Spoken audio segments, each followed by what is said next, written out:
네. 안녕하십니까.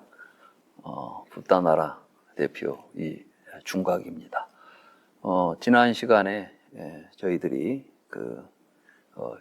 윤회의 문제에 대해서 윤회는 있느냐 없느냐 이런 사실 판단의 문제가 아니라 그걸 내가 믿느냐 믿지 않느냐 하는 하나의 신념 또 신앙의 문제이다.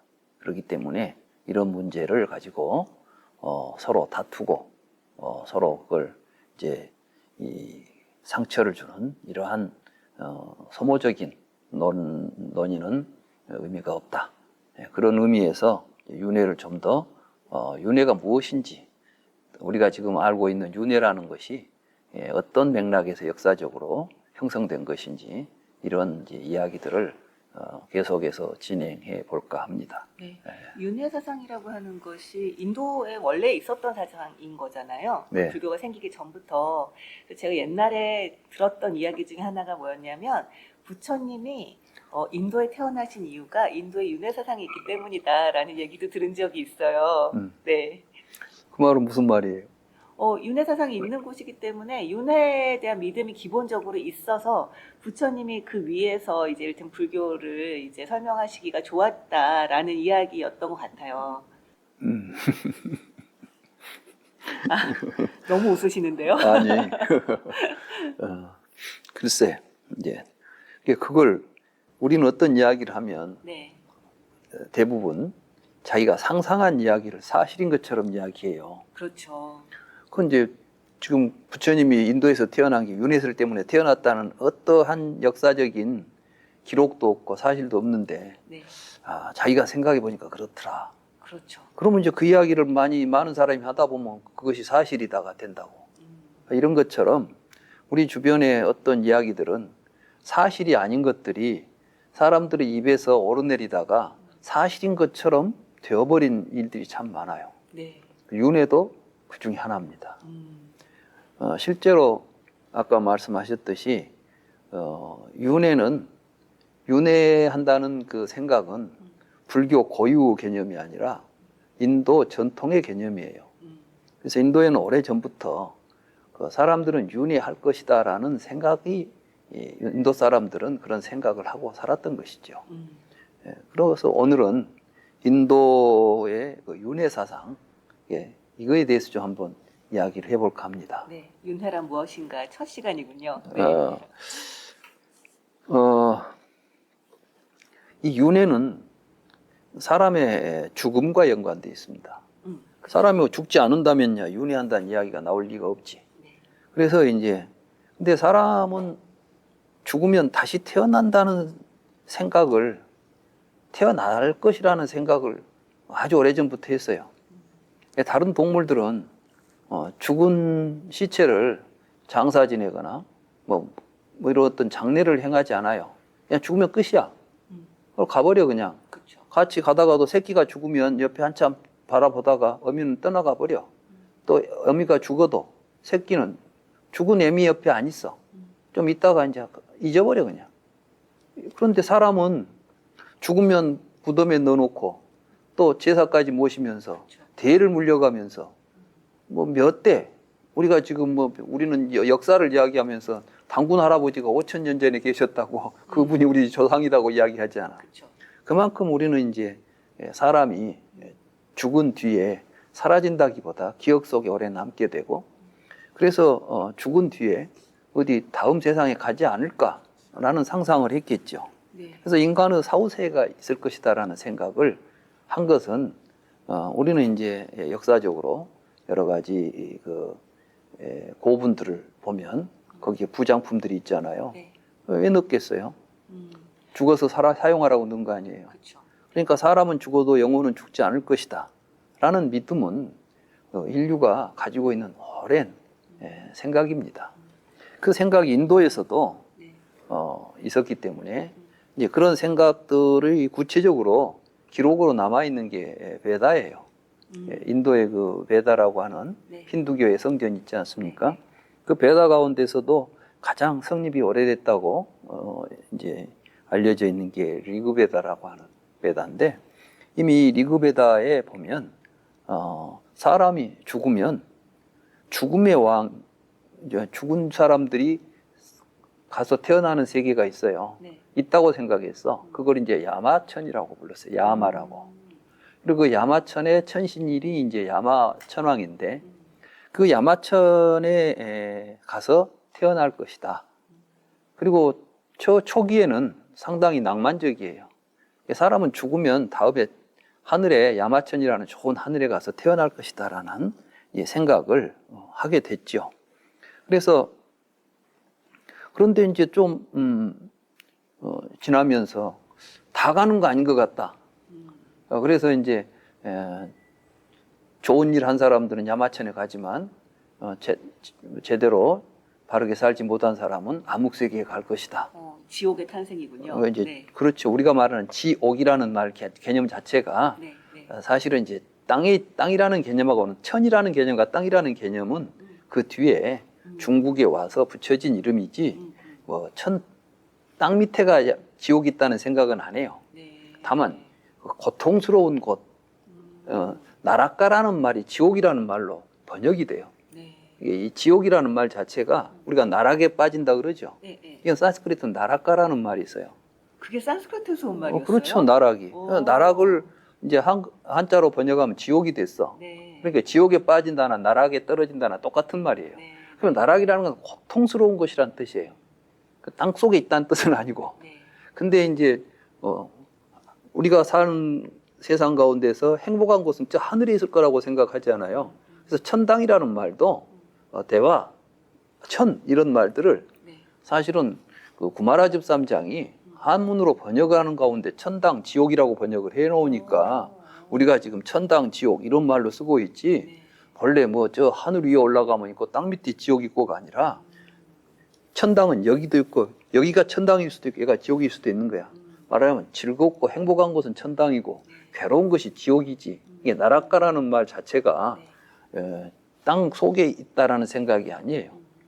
그래서 이제 우리는 따지자를 쓰니까 우리 동양 사람들에게는 땅속처럼 생각되지만 아무튼 그래요. 그래서 이렇게 이제 내생이 있다는 생각을 하고 그 내생이 있는데 죽으면 거기 가서 태어나서 영원히 산다 이런 생각을 처음에는 했죠. 네. 다시 온다는 생각을 안 했지.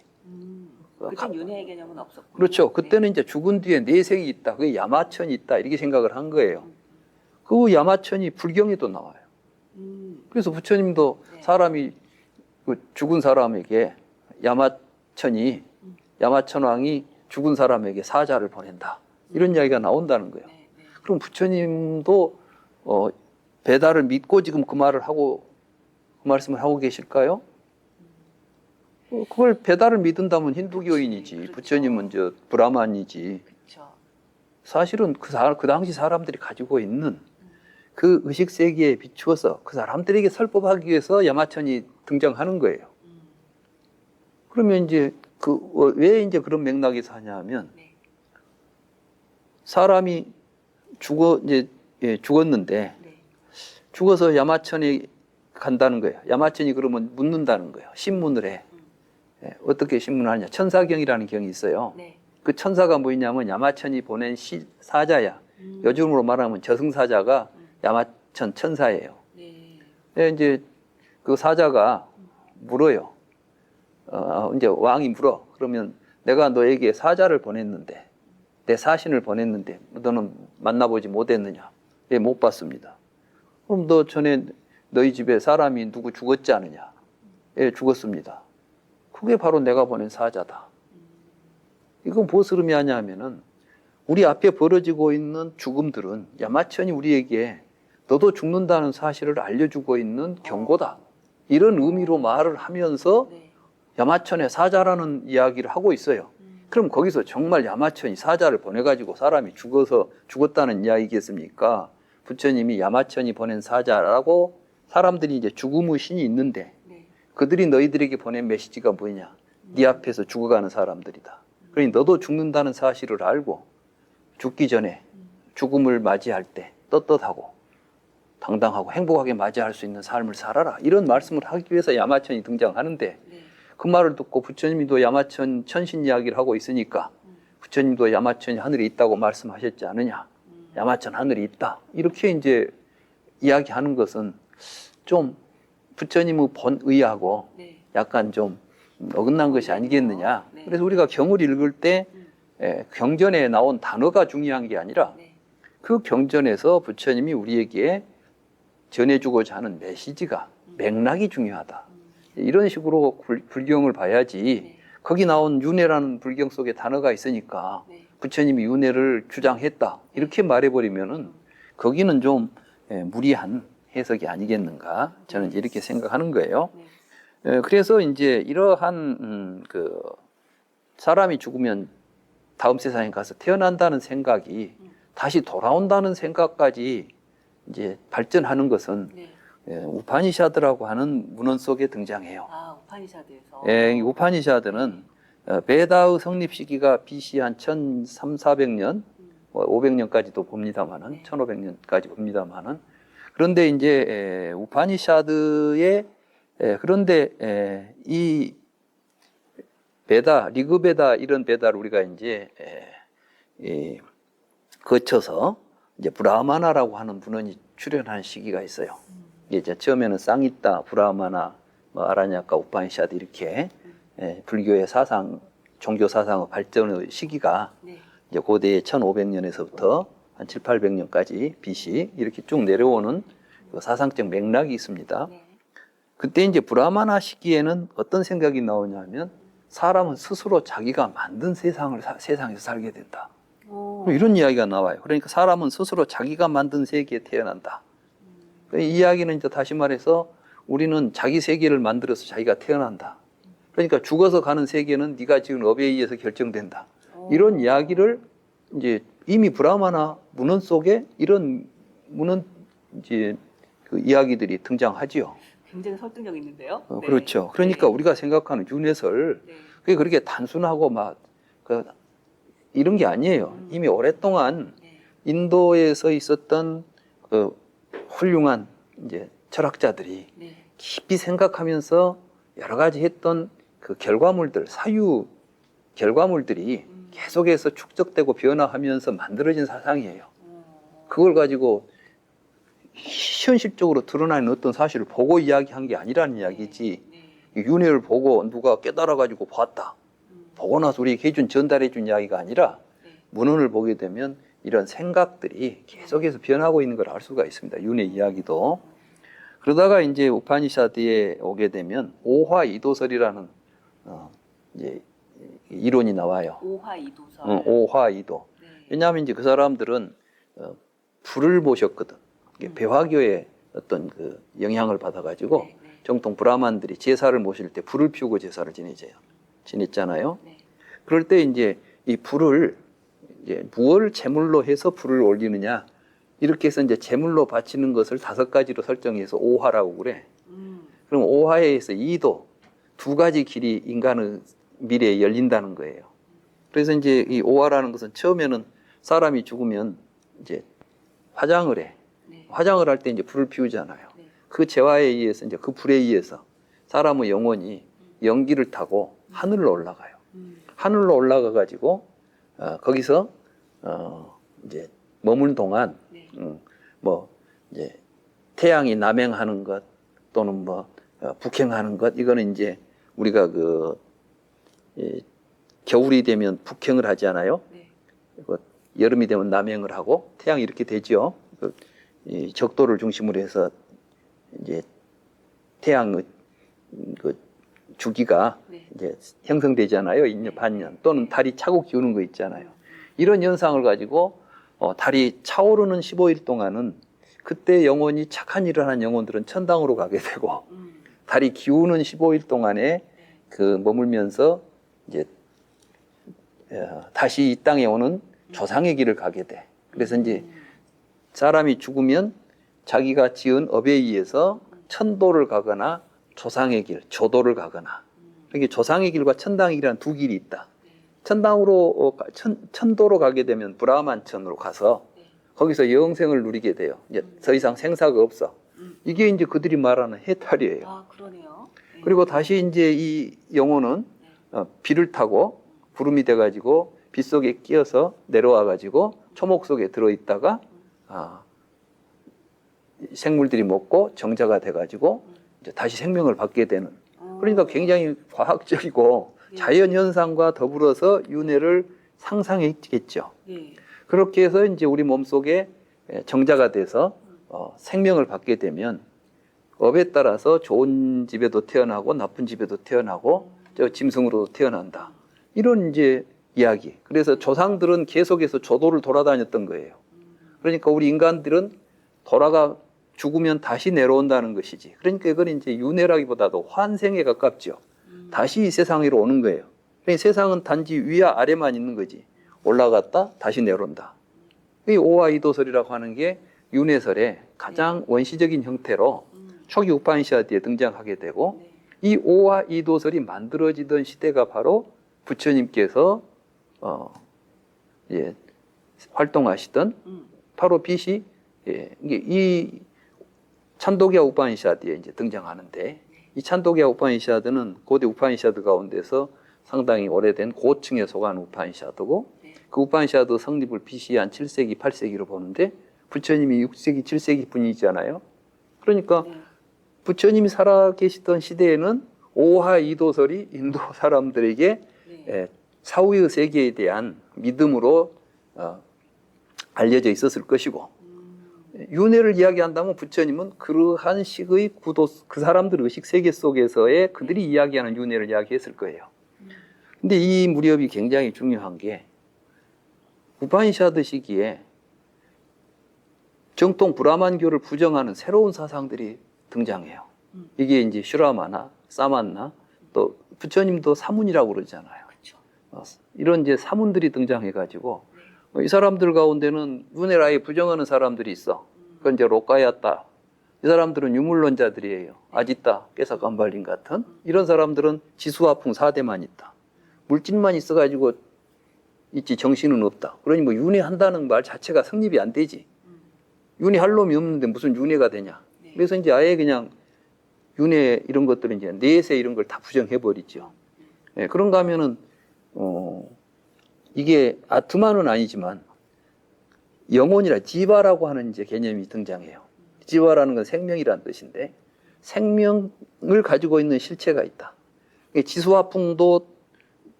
하나의 실체지만 이것도 개별적인 하나의 영혼 덩어리처럼 하나씩 있는 거예요. 영혼이. 그래가지고 이것이 지수화풍하고 결합해가지고 사람 몸이 되는 거예요. 이러한 이론을 대표적으로 체계화해서 가지고 있었던 사상이 자인화교예요. 자인화교는 이제 지바가 육체적인 지수화풍 같은 물질적인 것들과 결합해가지고 생사를 겪고 있는데 업 때문에 그렇다. 이게 업이 다 소멸하면 물질이 다 떨어져 나가고 영혼만 홀로 남게 된다. 이걸 보고 이제 독존이라고 그래요. 독존. 혼자 남는다는 거야. 그래서 이 독존이 되면 이제 해탈이 돼. 왜냐하면은 몸뚱이가 있으니까 죽고 태어나지만 몸을 바꾸는 게 생사인데, 몸이 아예 없어져 버리면 영혼만 있으면 이걸로 이제 깨왈라라고 그러고, 이 깨왈라의 상태를 깨닫게 된 거 깨왈라 지냐나라고 그래서 독존지에 이르게 되면 해탈이 된다. 그러니까 그 사람들은 이제 고행을 통해서 이 몸뚱아리 떨어내는 수행을 하는 거야. 그 무엇을 믿느냐에 따라 수행 방법도 이렇게 달라질 수밖에 없는 그렇죠. 거군요. 그래서 이제 브라만교를 믿는 사람들은 제사를 잘 모신 다음에 내가 곧 브라만이라는 사실을 깨닫기 위해서 우파니샤드 진리를 깨닫기 위해서 명상을 하지요. 이거 수정주의라고 그래요. 그러니까 이미 우리가 말하는 선정 있잖아. 요가, 선정 이런 건 이미 우파니샤드 때 개발된 것이고, 부처님은 이제 그 방법으로 하다가 이게 아니야 싶어서 고행주의로 간 거 아니에요. 고행주의로 가가지고 몸을 괴롭히면 영혼이 홀로 독립해서 해탈할 것이다. 근데 해보니까 그것도 아니야. 그래서 부처님은 사실은 수정주의와 고행주의를 다 버려버렸어. 그래서 이제 중도를 가지고 수행을 해요. 이게 중도가 뭐냐 하는 게 굉장히 중요한 거야. 그래서 부처님이 이제 수행했던 것은 고행주의도 아니고 쾌락주의도 아니고, 이거 이제 고락 중도잖아요. 고행을 할 필요도 없고 쾌락을 누려서는 안 된다. 그 다음에는 이제 수행에 있어서는 수정주의나 고행주의, 맹목적으로 아무 생각도 없이 앉아서 내가 불화만이다 이런 생각에 빠져 있어서도 안 되고 네. 그렇다고 해서 그냥 고행을 해서도 안 된다. 네. 그럼 뭐가 해야 되느냐? 올바른 생각을 가지고 바른 견해를 가지고 네. 이치에 맞게 생각해서 있는 사실을 있는 그대로 여실지견을 얻어가는 게 진정한 수행이다. 이걸 이제 부처님이 우리에게 가르쳐 준 거예요. 그 인도의 사상들의 그 맥락을 보고 난 다음에 부처님의 사상에 대한 이해를 하니까 저희 같은 경우는 뭐 쾌락도 안 되고 고행도 안 된다 이런 얘기들은 뭐 익히 들어왔었지만 그게 어떠한 체계 아래서 이루어진 건지 조금 더 명확하게 보이게 되네요. 그렇죠. 네. 그래서 부처님은 이제 그런 말씀을 하시기 위해서 네. 그 생사를 이야기하고 윤회를 이야기했지. 네. 우리는 근데 지금 그런 맥락을 모르고 네. 불교를 공부하니까 그건 저는 이제 그런 이유가 왜 그러냐 하면은 네. 이런 불경을 읽어보면 그런 내용들이 많이 들어있는데 네. 네. 불경을 직접 못 읽으니까 그 말에 대해서 잘 못 알아 우리가 이제 모르는 거예요. 부처님 말씀을 듣는 기회가 없는 거야. 오직 스님들 이야기만 듣지 법사님 이야기만 듣지 네. 내가 직접 부처님 말씀을 내가 직접 듣지 못하잖아요. 그렇죠. 그냥 저희는 그냥 부처님이 경전에서 윤회 얘기를 많이 하셨다. 뭐 이 정도로만 알고 있죠. 네. 네. 그럼 부처님께서 윤회 이야기한 경이 있어요. 네. 쌍육단 니까야에 바다라는 경이 있어. 근데 여기 보면 이제 이런 이야기를 하고 계셔요. 세종께서 사와티에 제타나나다빈디카 사원에 머무실 때 비구들에게 말씀하셨습니다. 비구들이여 배우지 못한 무지한 범부는 바다라고들 말한다오. 비구들이여 이것은 성자의 율에서는 바다가 아니라오. 비구들이여 범부들이 말하는 바다는 단지 많은 물이 모인 큰 구덩이를 의미할 뿐이라오. 비구들이여 보는 주관에 의해 분별되는 마음에 들고 사랑스럽고 매력있고 귀엽고 즐겁고 유혹적인 형색들이 있다오. 우리가 이제 보면 뭐 이렇게 모양 좋고 마음에 드는 모습들이 있잖아요. 형색들이 있다. 비구들이여 성자 율에서는 이것을 바다라고 부른다오. 지금 천신, 마라, 범천을 포함한 이 세간과 사문과 바라문, 왕과 백성을 포함한 인간은 대부분 바다에 빠져서 뒤엉킨 실타래처럼 태어나고 뭉친 실타래처럼 태어나 갈대나 억새처럼 살면서 몹쓸 세상, 괴로운 세상, 험한 세상을 떠도는 윤회를 벗어나지 못하고 있다고. 그러니까 지금 부처님께서 말씀하신 윤회는 우리 바깥에 있는 세상이에요. 내가 보고 있는 이런 눈에 보이는 좋은 형색들, 냄새들, 맛. 그러니까 이건 뭐냐면 우리는 감각적 쾌락, 욕망 이런 것들에 빠져가지고 살고 있는 걸 윤회라고 부처님이 지금 말씀하시는 거예요. 그래서 그걸 이제 바다라 우리가 지금 떠도는 바다, 고해.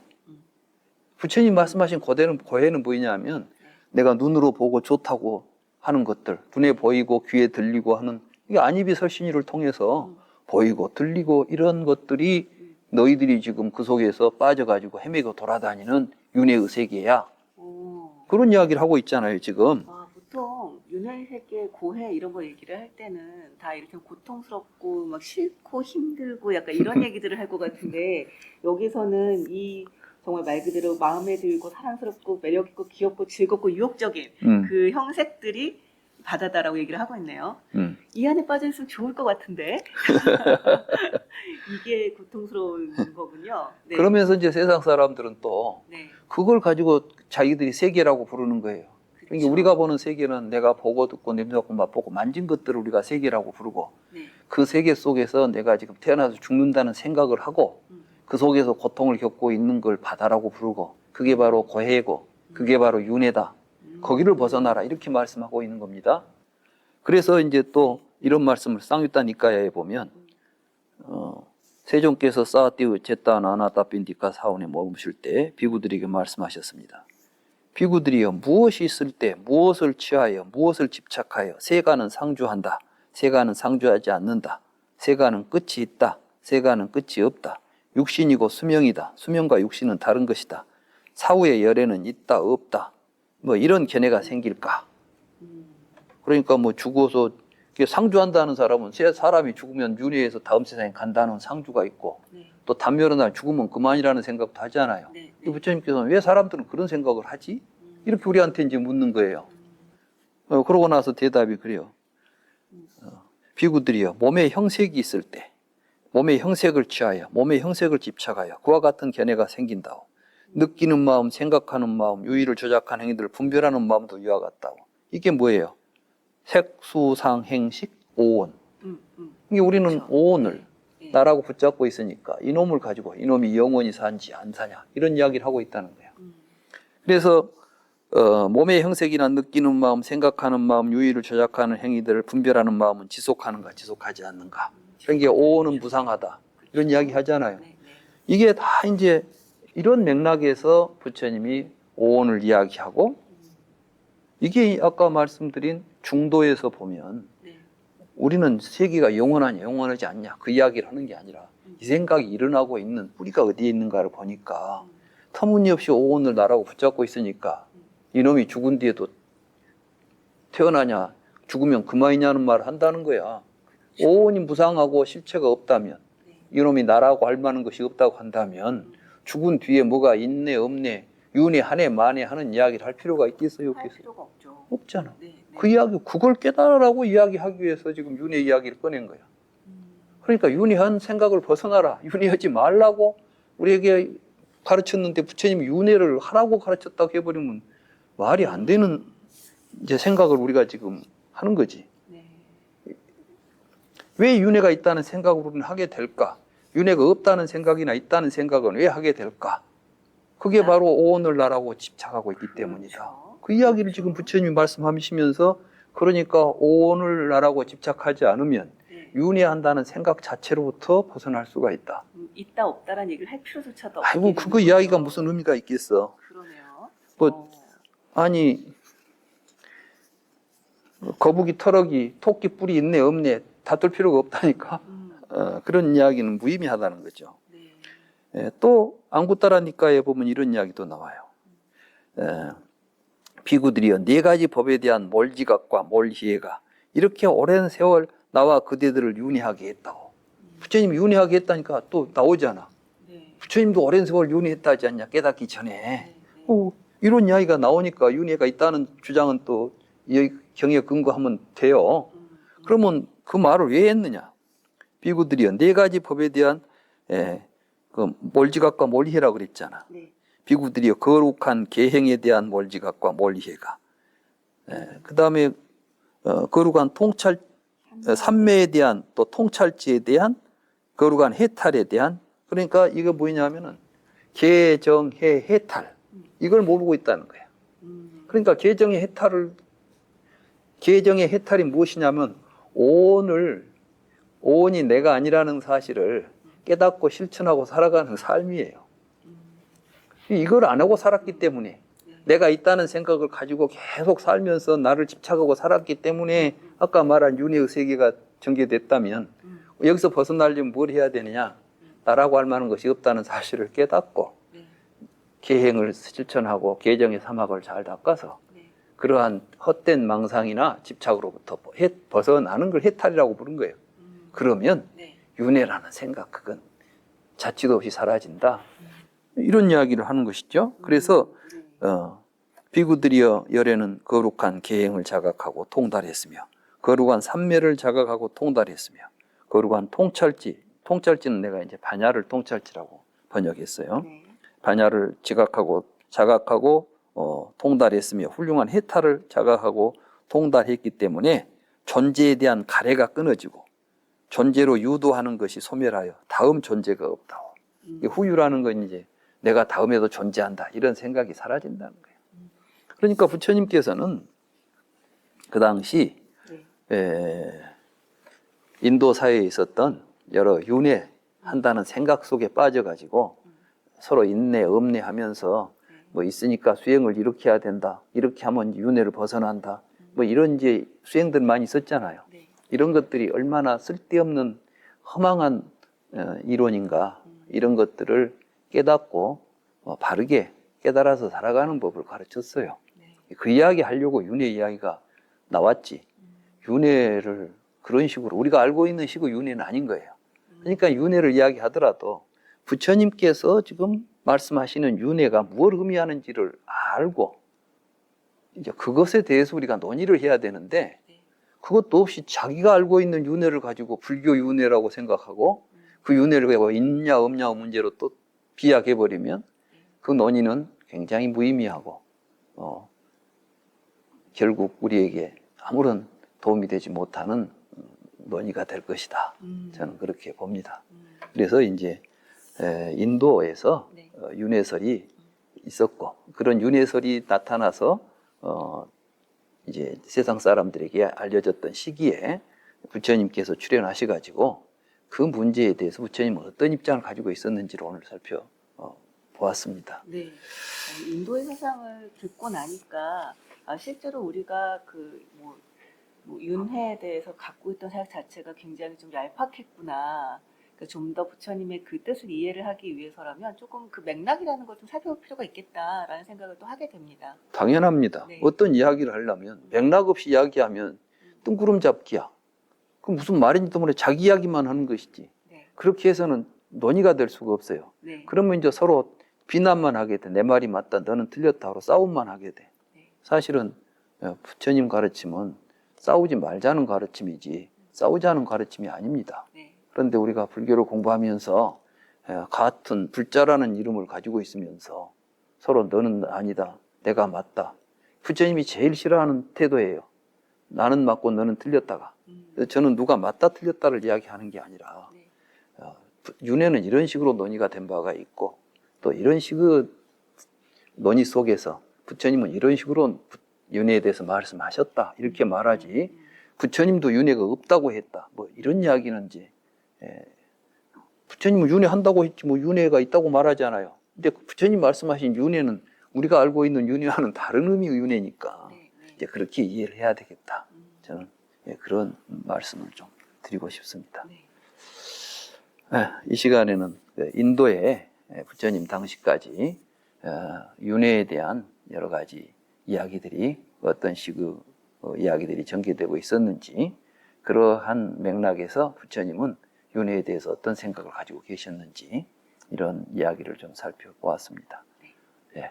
그럼 이제 다음 시간에는 그럼 불교에서 지금 우리가 알고 있는 윤회설은 어떤 맥락에서 만들어진 것인지 네.